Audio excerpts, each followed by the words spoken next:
Hey guys, welcome back to the Mastermind Content Archetypes Explained series, and in this video I'm going to give you a few pointers about how to develop the Sage archetype. Now if you've watched part 1 of the Sage, you'll know how important this archetype is for helping you to make critical decisions, moving forward with confidence and purpose, and basically creating the things that you desire in life. The Sage plays a significant role in creating the life that you desire. So let's crack on. You'll know if you have an undeveloped Sage if you are opinionated, critical and judgmental of other people. Perfectionism is also another clear sign.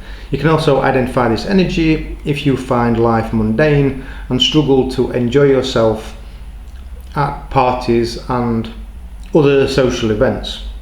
That's because the unhealthy Sage is intense, rigid and funless. So if you cut off from your feelings because you live in your head, here's what you can do. Stop overthinking, stop overanalyzing, simple as that. Instead, ask yourself how you feel about something, or what do you feel you should do next. Say these words out loud. What do I feel I should do? Don't say what should I do or I think I should do. Say feel.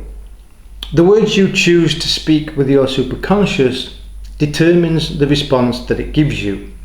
Now be mindful of how you feel when certain thoughts emerge in your head, because thoughts trigger specific emotions.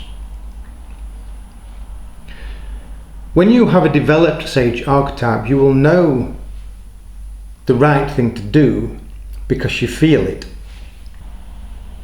So as I mentioned in the last video, this is the battle between the intellect and the instinct.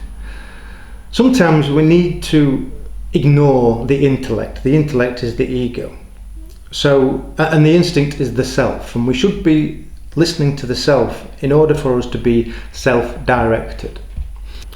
And another reason to ignore the intellect is because it makes you prone to procrastination. So if you keep putting things off rather than taking action, you're doing too much thinking and not enough feeling. And you could actually end up missing out on an opportunity because you didn't act at the right time. Emotions prompt action. You need to act on your impulses with conviction in order to reach your goals and create the life that you desire.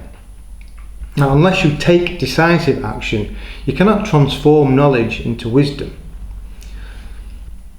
Wisdom is earned through experience. If you don't act, then you don't have the experience.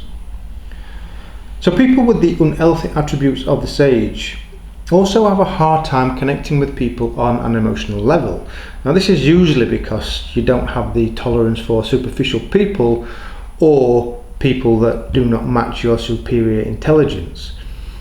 This can make you impatient, irritated, cold, arrogant, obstinate, unsociable and distant.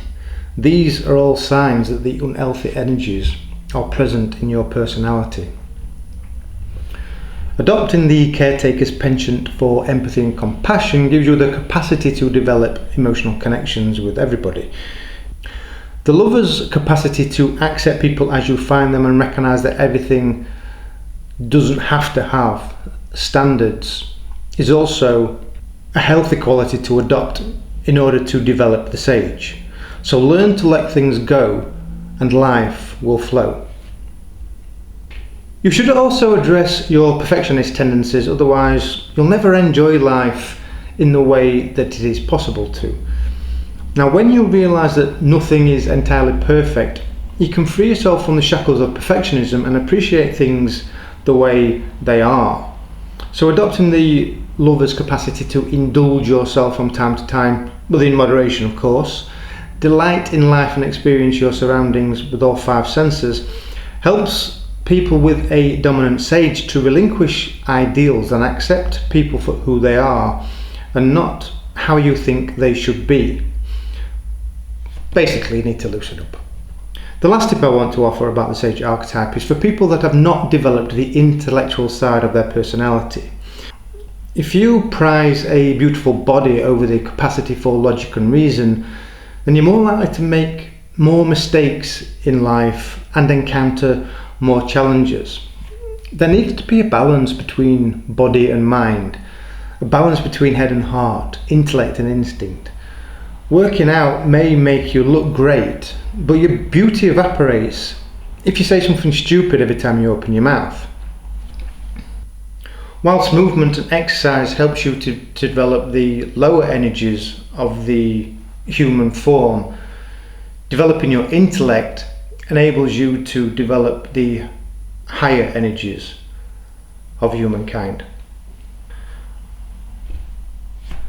Okay guys, I'm going to wrap it up there for now, but I will be back soon with the next installment of the Archetypes Explained series. And in the next set of videos, we're going to be taking a look at the Explorer archetype, an important archetype that helps you to define who you are and recognise your purpose in life. So if you're feeling a little lost, tune in to learn how to develop the energies of the Explorer. I'm Richard O'Dale and you've been watching Mastermind Content. If you value the channel, please hit the like button and subscribe. I'll see you next time. Bye bye for now.